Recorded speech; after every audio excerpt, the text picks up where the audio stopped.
Hello guys, for today's video, magluluto ako ng tinapay para almusal namin bukas kasi wala kaming tinapay ngayon. So ayan na nga guys, ayan. So ayan ang ating ricado. Ayan. Yes, sugar, flour, baking powder, isang itlog, butter, and full cream milk. Then ngayon nilagay ko na siya sa nilagay ko na sa kasirola, itlog, kunting sugar at kunting asin. At yung full cream milk, hinalo ko na siya, minix ko na siya. So, ayan, mag-add na rin ako ng 2 cup na flour at unti-unti ko siyang hinalo. Ayan, hinahalo ko siya ng pakunti-kunti at pagkatapos nag-add pa rin ako ng baking powder. So, ayan, gagawin nating dough. Mix natin konti at meron pa tayong add ng ibang ricado. So, ayan, na-mix ko na. Mag-add lang ako ng konting mantika. And then, konting melted butter. So, ayan. Mix natin ulit. Mix, mix, mix. And lastly, na i-add natin yung milk powder. Ganun akong gumawa guys ng dough dito.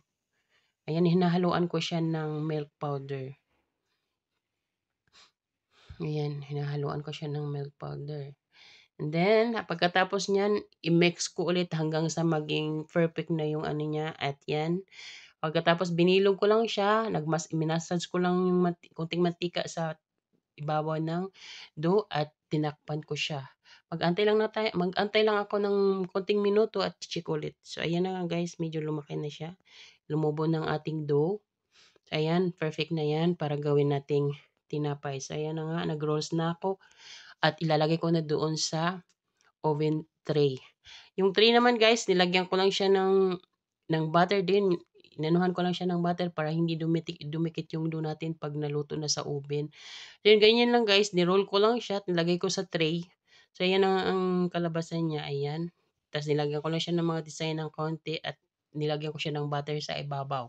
So ayan na guys, ilagay na natin sa ating oven para maluto na natin siya. So mag-antay lang tayo ng mga ilang minuto at luto na siya. So, ayan na nga guys. Ayan yung ating finished product. Ayan, may almusal na kami bukas. Thank you for watching. Have a nice day. Bye-bye. Please follow and share.